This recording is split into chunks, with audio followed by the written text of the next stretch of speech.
El plan especial se aplicará en los municipios altosapureños fronterizos Páez, Rómulo Gallegos y Muñoz del estado Apure y contemplará el reagrupamiento militar en esta jurisdicción con la creación de la Zona de Defensa Integral Temporal Especial General de División José Cornelio Muñoz, así como la creación de la 94 Brigada Especial Negro Primero con asiento en la Victoria, estado Apure.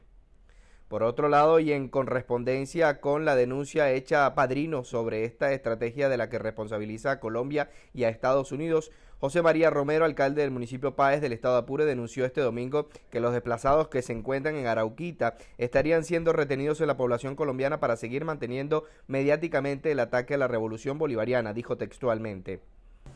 Porque hemos conversado con los moradores de la población de La Victoria, bueno, de las limitantes que se le está colocando en Arauquita a las personas que ya quieren retornar, que ya se han dado cuenta que en la población de La Victoria hemos ido superando la crisis desde el punto de vista del miedo y bueno, quieren volver a su pueblo. Entonces, aspiramos y esperamos que esta práctica antidemocrática no se imponga, ¿no? Con el objetivo de seguir manteniendo a la gente en la población de Arauquita para seguir manteniendo mediáticamente el ataque a la revolución bolivariana. Sin embargo, el gerente de Fronteras de Colombia, Lucas Gómez, negó que estén impidiendo el retorno de los desplazados hacia Apure.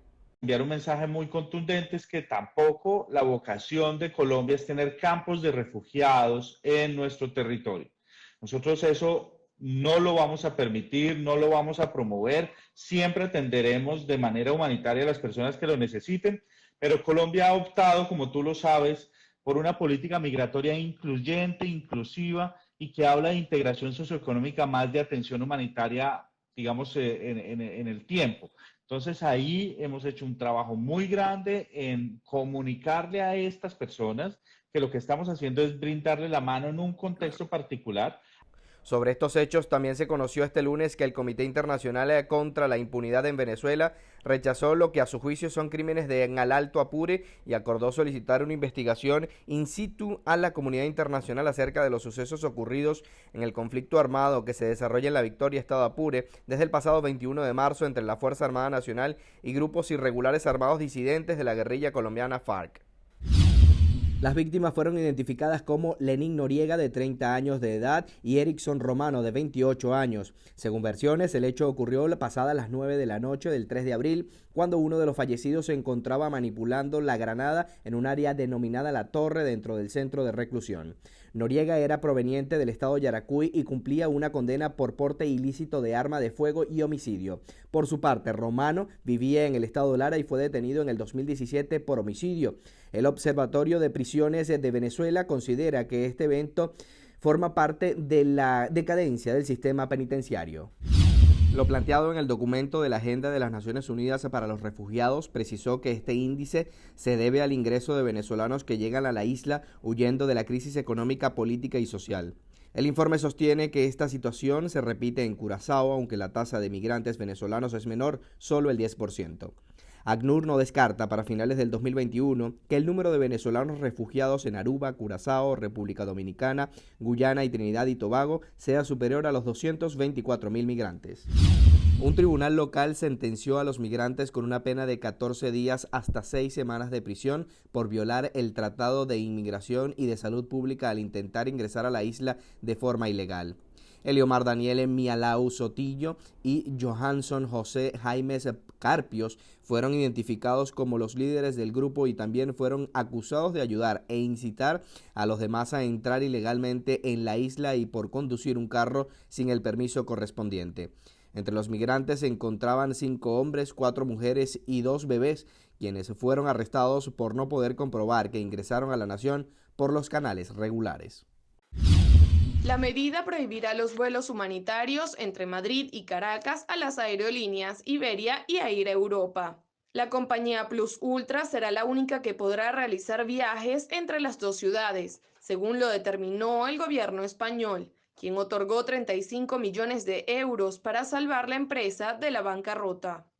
Antes de la decisión, Iberia tenía previsto vuelos para el 25 y 26 de marzo con 288 pasajeros, y Air Europa había programado para el 15 y 16 de abril, con 296 viajeros.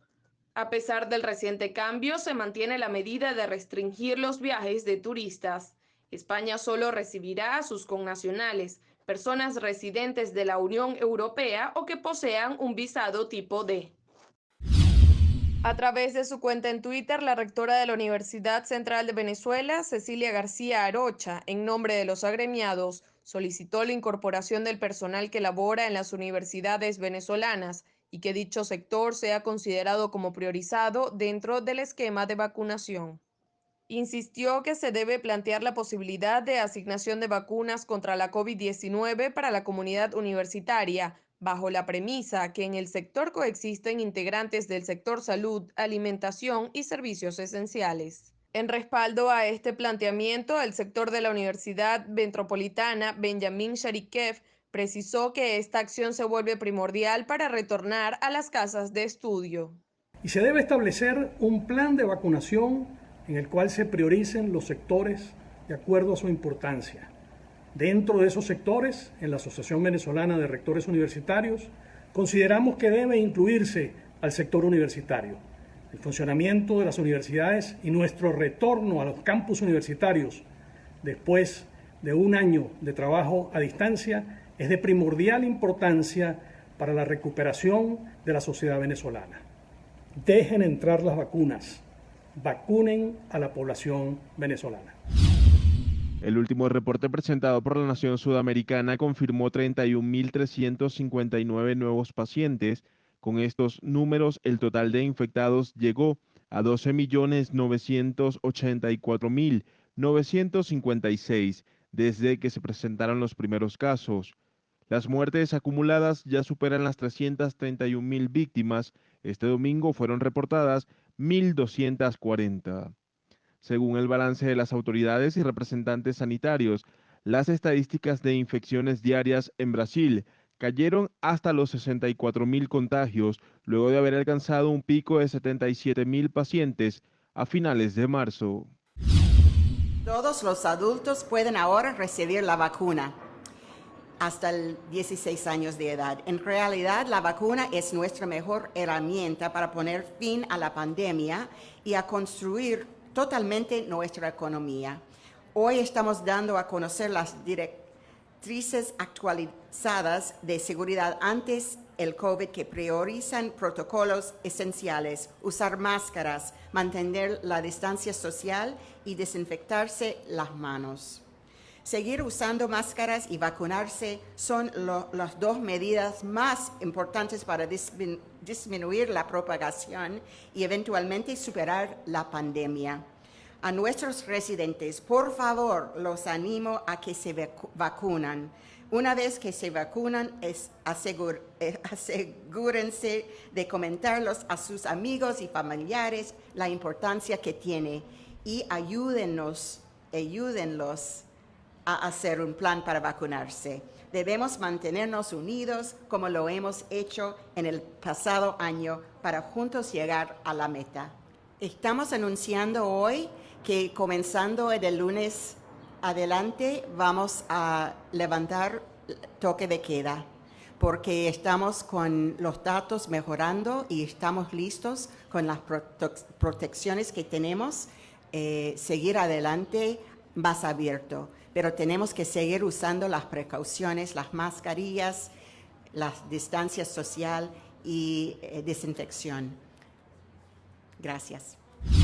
Caos en Indonesia y Timor Oriental. Alrededor de un centenar de personas murieron y varias decenas seguían desaparecidas el lunes por inundaciones y deslaves.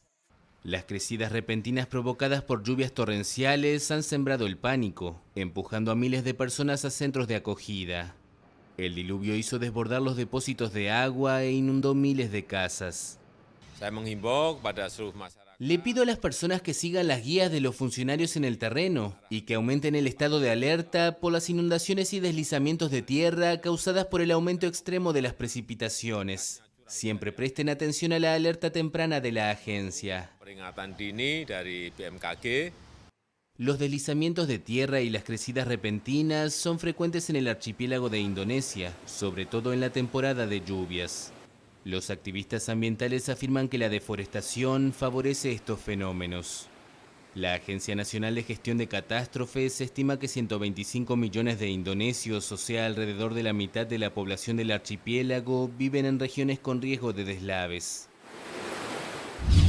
Sin duda alguna, Francisco es un niño excepcional, es embajador de buena voluntad ante la Unión Europea. Además, fundó un grupo de activistas en favor del medio ambiente y también ha sostenido reuniones importantes con la vicepresidenta de la República, Marta Lucía Ramírez, y con el actual ministro de la Defensa, Diego Molano. Además, tiene más de 48.234 seguidores en Twitter, a los que les llega continuamente con mensajes. De hecho, publicó en enero pasado este mensaje: regresamos a clases virtuales, pero para que esta educación virtual sea digna, pedimos al gobierno de @Iván Duque garantizar conectividad en todos los territorios del país. @UNICEF, @MinEducación, Gobierno para la Vida y COVID-19. Con estas etiquetas finaliza esta publicación, que además acompañó de este controversial video. Teniendo en cuenta que es una decisión sensata, en ese mismo sentido es importante exigirle al gobierno nacional, que lleva a los territorios remotos del país, a los territorios rurales, al campo, incluso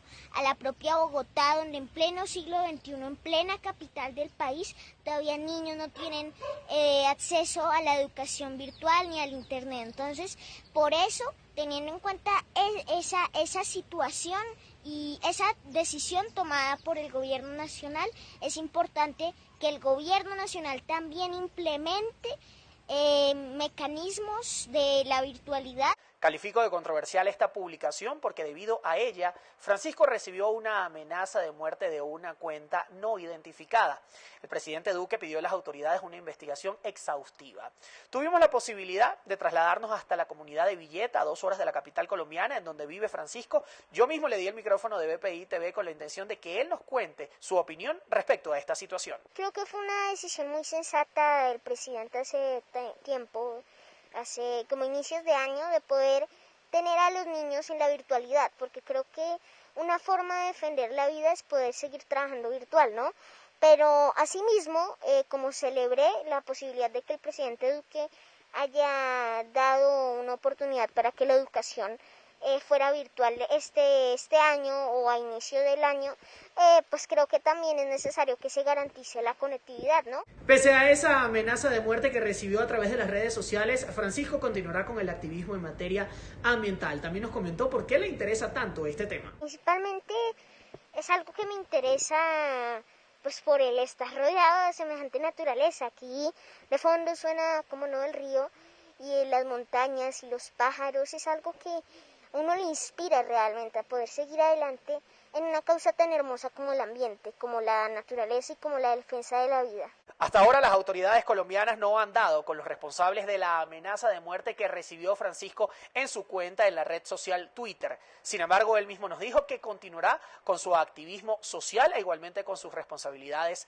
académicas, evidentemente hasta llegar a la política colombiana.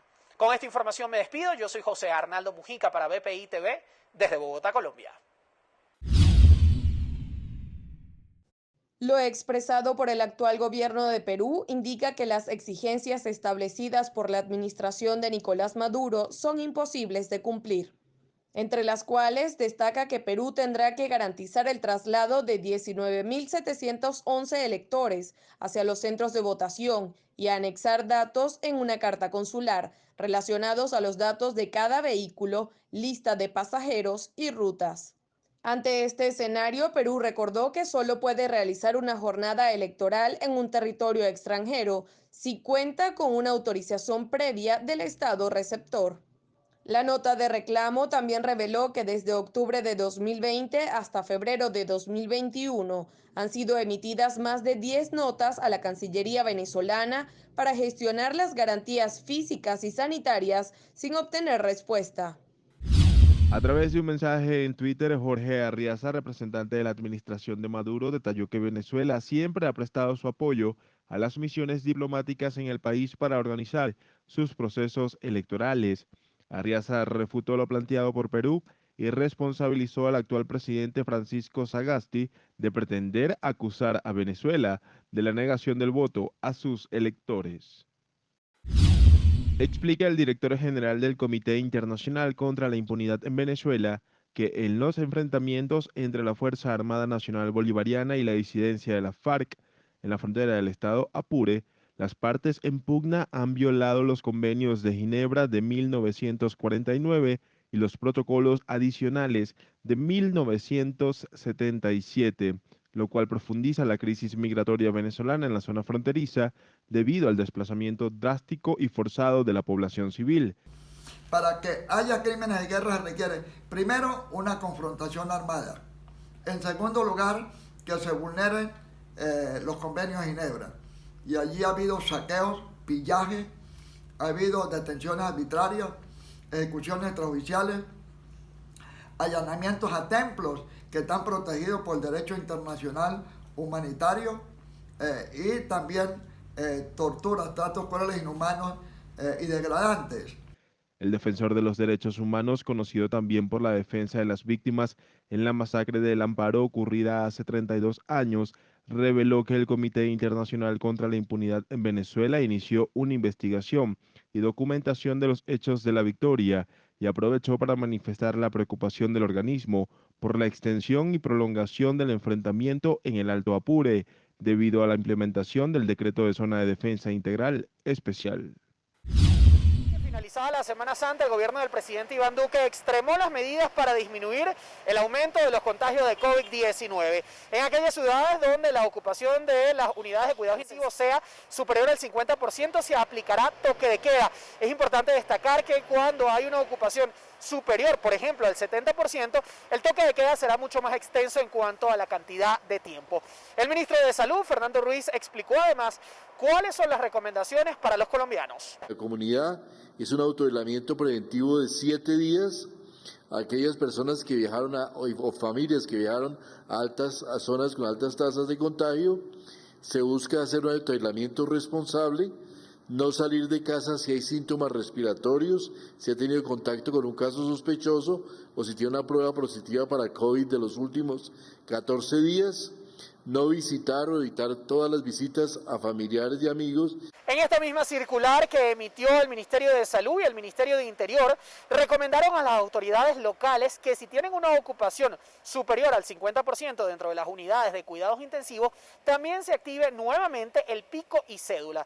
El ministro de Salud, Fernando Ruiz, especificó cuáles son las ciudades donde se ha incrementado el número de personas contagiadas. En este momento tenemos aumento de casos y muertes en Bogotá, Manizales, Armenia, Tunja, Barranquilla, Montería, Leticia y Pereira, y aumento en casos y muertes como en ocupación de UCI en Medellín, Cali, Santa Marta y Barranquilla.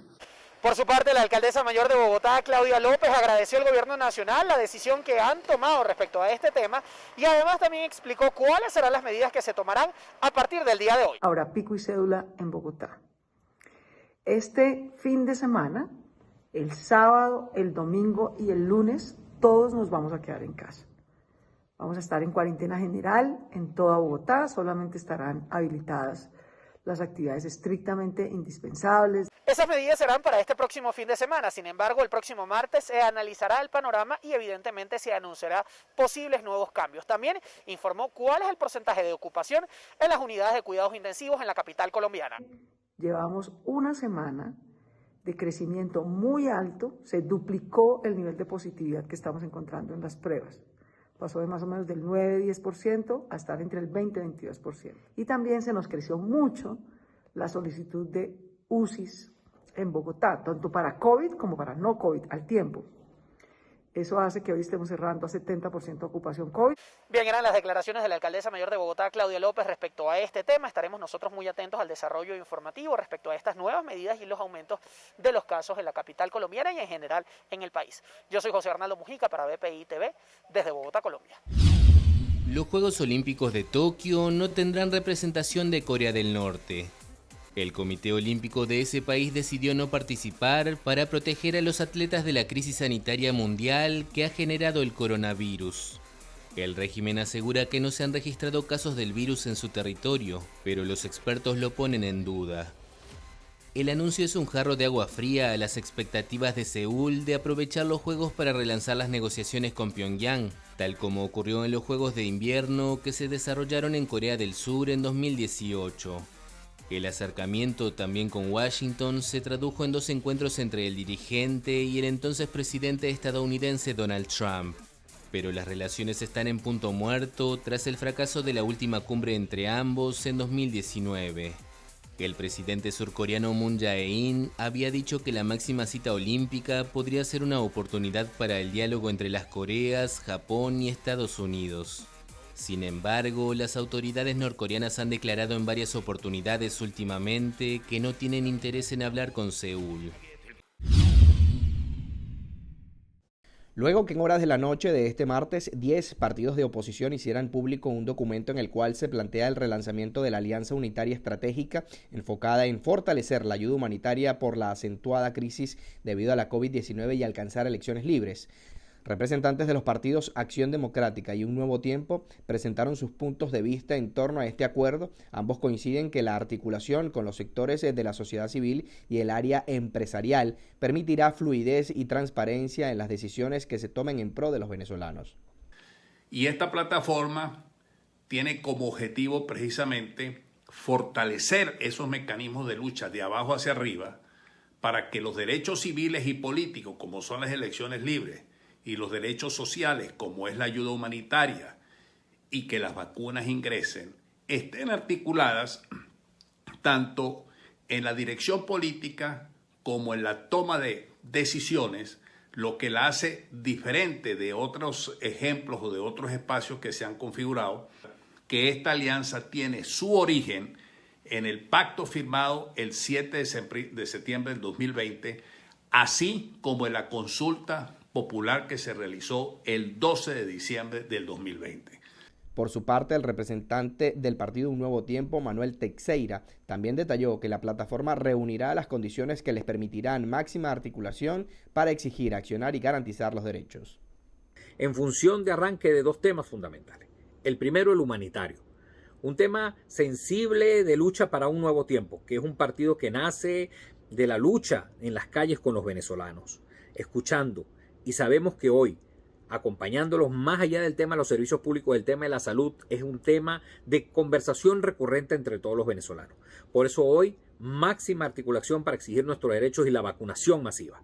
Que ponga en manos de los venezolanos la elección del modelo en el que desean vivir. Que le den derecho a elegir.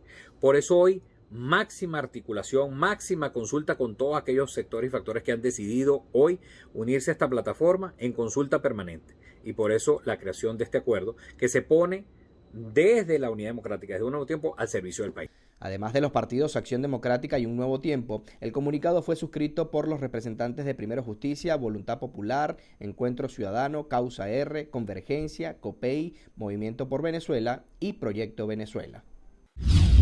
La embajadora de Estados Unidos ante las Naciones Unidas, Linda Thomas-Greenfield, mantuvo una reunión con Michelle Bachelet, la alta comisionada para los derechos humanos de la ONU, en la que le expresó su preocupación por la situación de derechos humanos en Venezuela.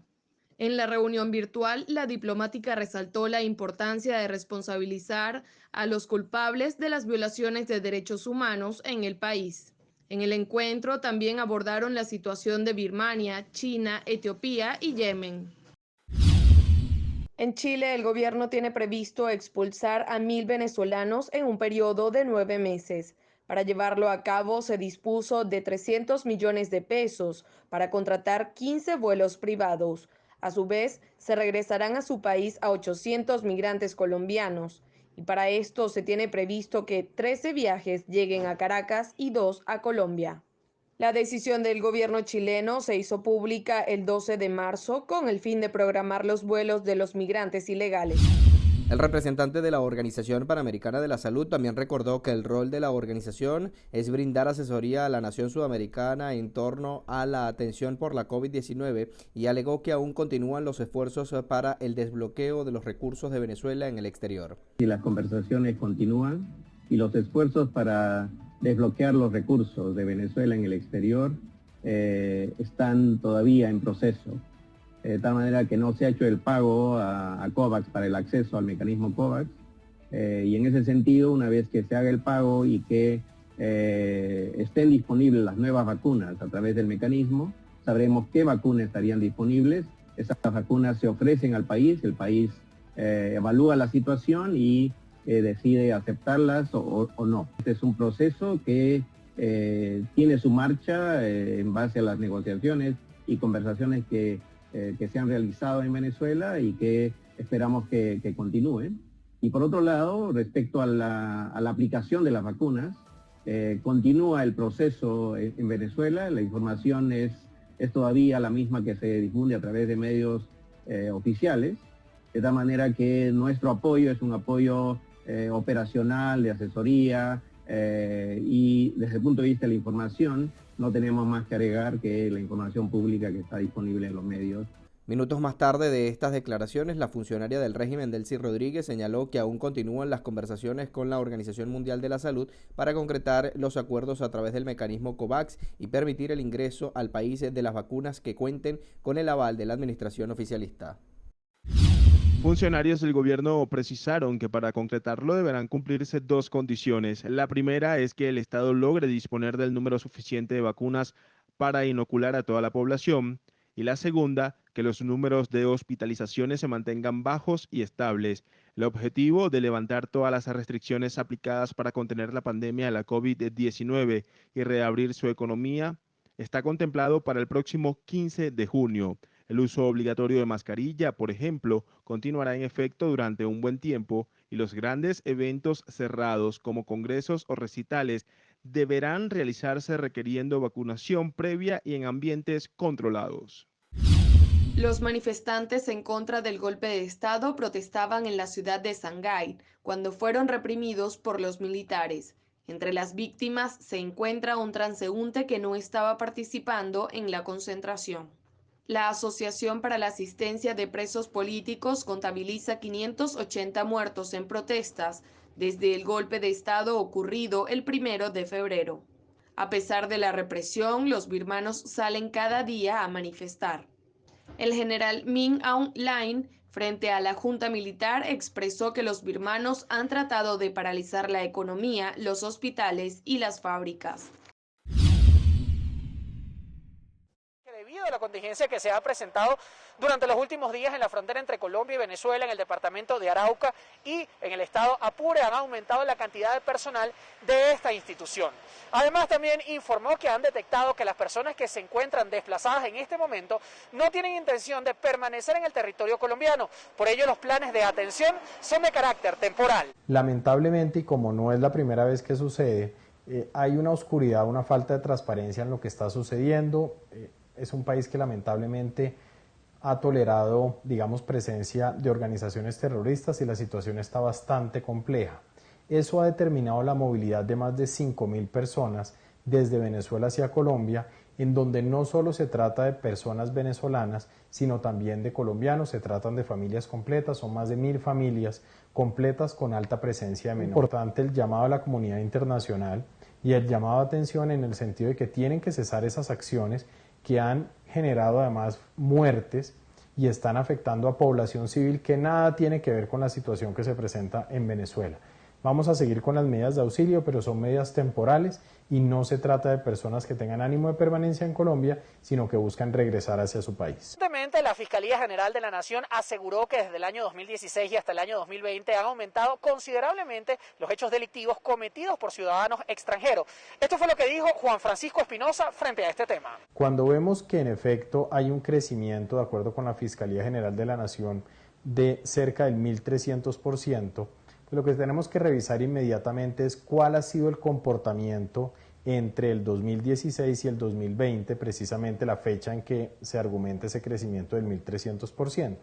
Ahí, de manera muy clara, Colombia pasó de tener un poco más de 53.000 venezolanos en el 2016 a cerca de 1.800.000.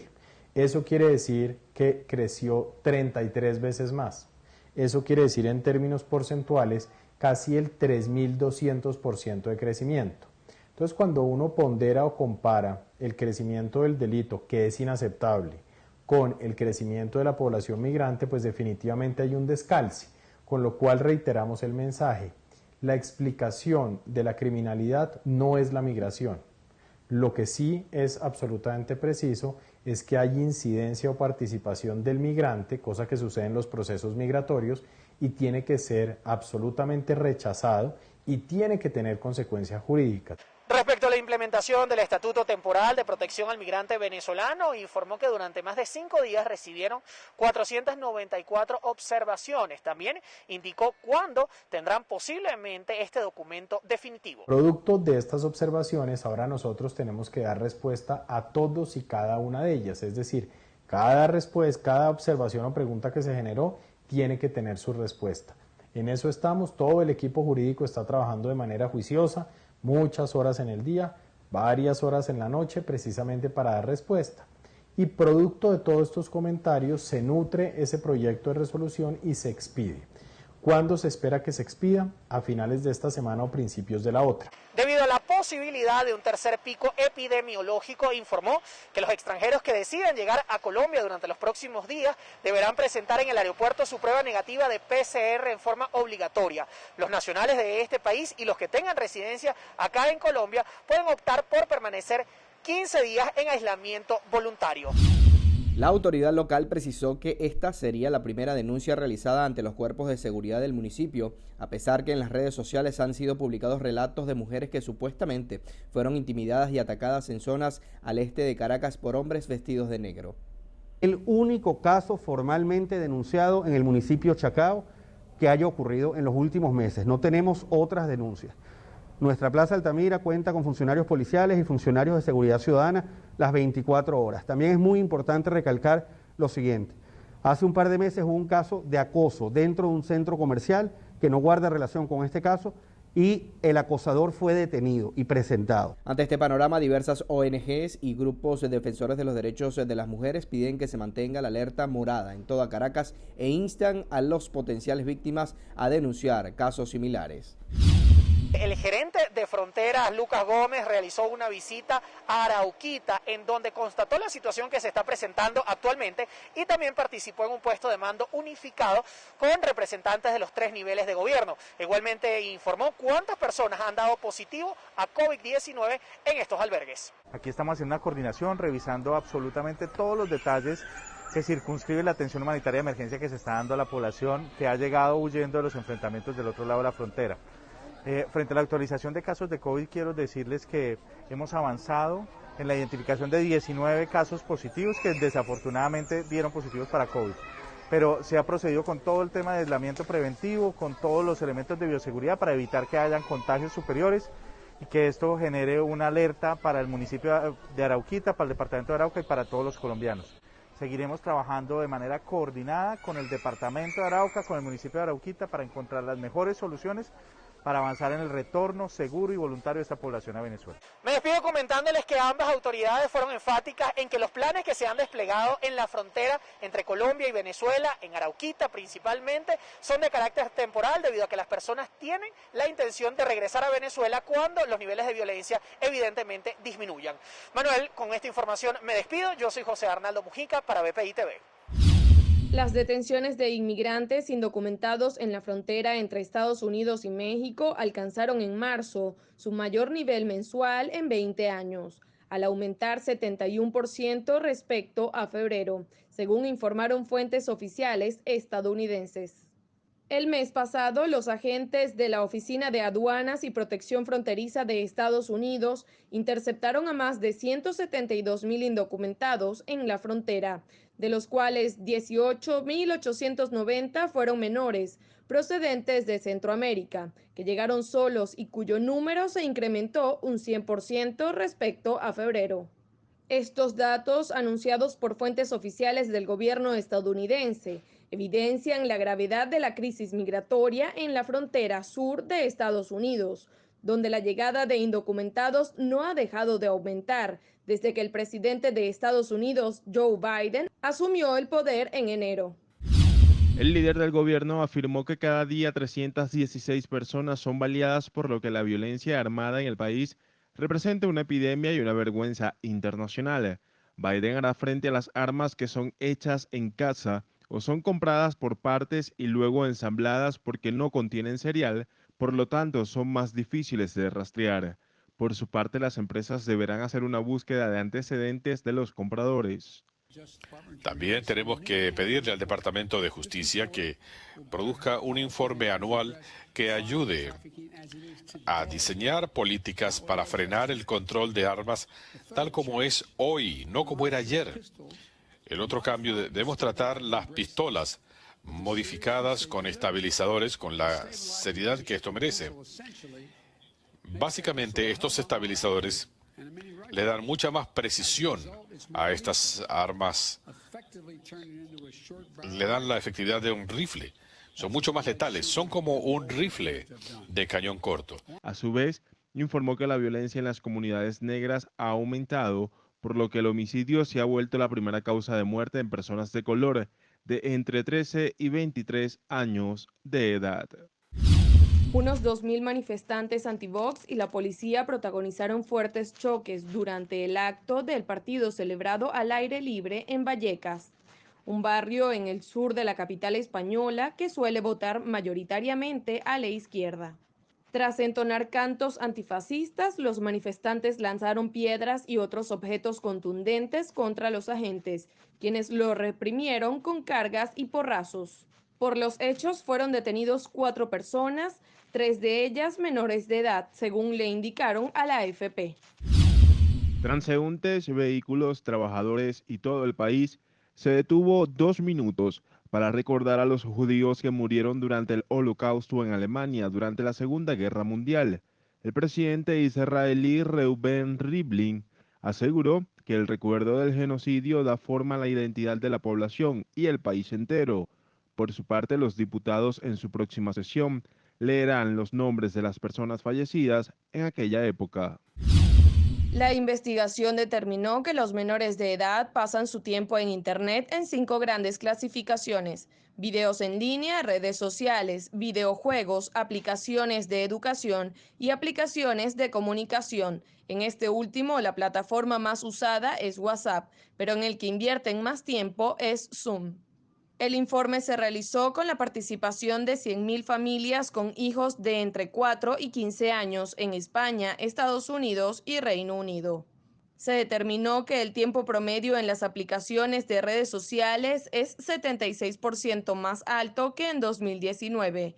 Esto influenciado por el confinamiento iniciado en 2020. Instagram era una de las aplicaciones más usadas, pero su popularidad se redujo 43% y se ubica por detrás de Facebook. En declaración de Marta Hurtado, portavoz de la Oficina de las Naciones Unidas, el organismo también pide mayor protección y resguardo para los periodistas y defensores, tras lo ocurrido en días pasados con 2 trabajadores de la prensa y 2 representantes de una ONG en la zona en conflicto. Hurtado precisó que siguen de cerca el conflicto armado que se inició el pasado 21 de marzo y se ha extendido hasta la fecha. Al mismo tiempo reconoció que estos enfrentamientos han provocado que miles de residentes locales huyan a través de la frontera con Colombia y que en la zona se han registrado ejecuciones extrajudiciales. Los dirigentes de oposición aseguran que las políticas impuestas por Maduro y su gabinete solo priorizan a quienes son leales a su administración. Por tal motivo consideran prudente el pronunciamiento y apoyo de la comunidad internacional para garantizar la vida de los venezolanos.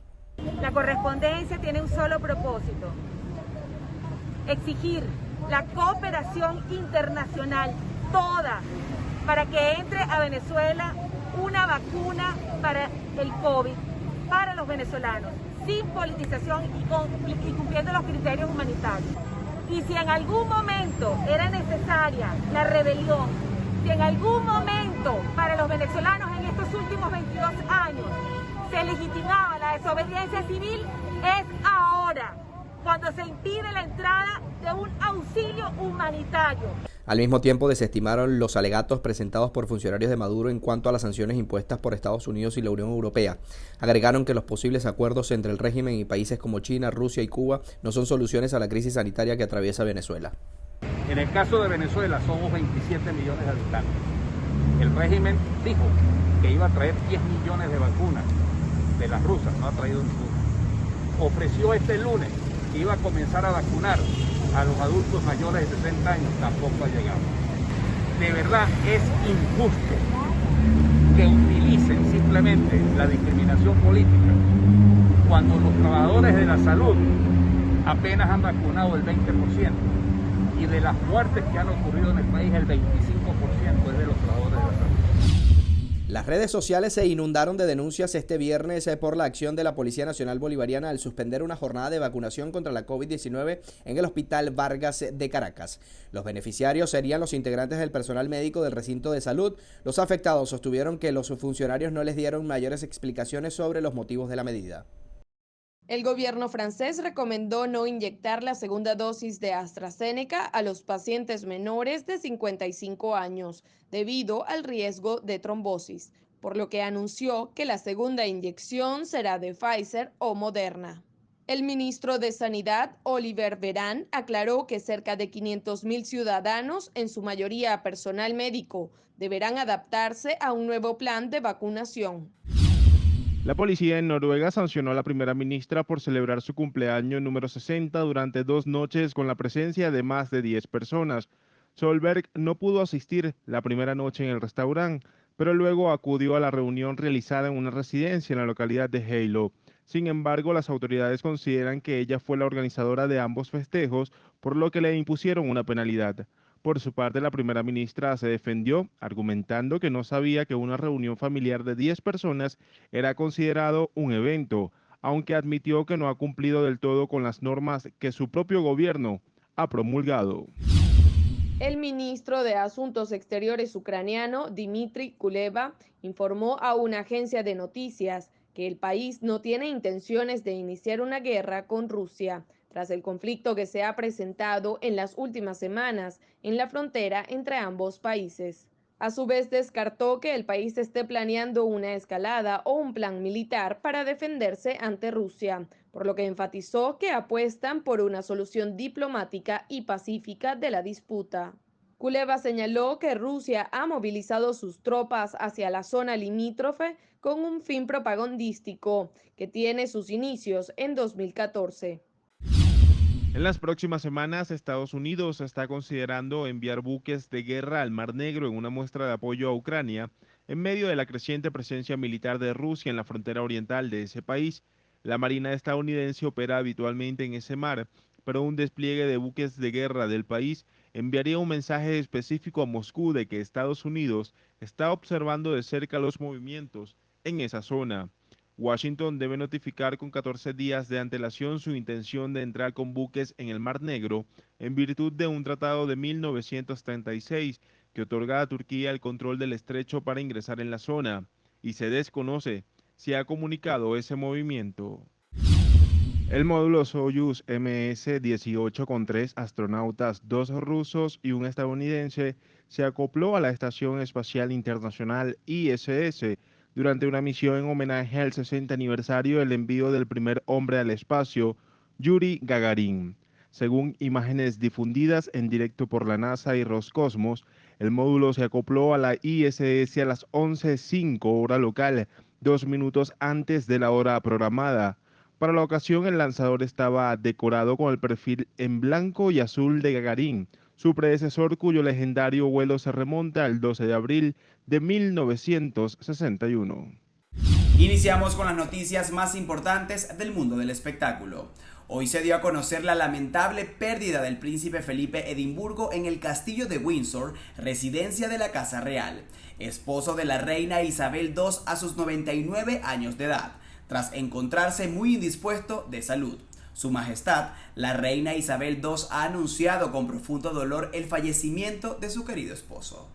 Nacido el 10 de junio de 1921 en Corfú, Grecia, hijo del príncipe Andrés de Grecia y la princesa Alicia Battenberg, fue el menor de 5 hijos y el único varón. El funeral del príncipe Felipe se llevará a cabo en la capilla de San Jorge en Windsor, pero los arreglos para el funeral fueron revisados debido a la pandemia del coronavirus, informó el Colegio de Armas en un comunicado, en el que se agrega que no será un funeral de Estado y que no se instalará una capilla ardiente.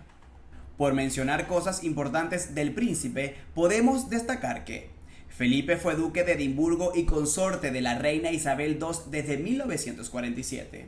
En agosto del 2007 se retira definitivamente de la vida pública a sus 96 años de edad, dándolo a conocer en un comunicado. Nunca quiso dejar de conducir su propio vehículo, tuvo un gran accidente en el año 2019. En febrero del 2021 fue operado con éxito del corazón y se le vio por última vez en marzo tras ser dado de alta. El entorno del duque aseguró que se aburría en los actos institucionales de la familia real, por lo que buscaba divertirse fuera de la vida monárquica, jugando polo en competencias en vela y cacerías. Será un periodo de luto nacional que se extenderá en todo el país hasta que se celebren los funerales. El príncipe Felipe deseaba ser enterrado en los jardines de Frogmore, adyacentes al castillo y morada final de la reina Victoria y su consorte, el príncipe Alberto. Paz a su alma.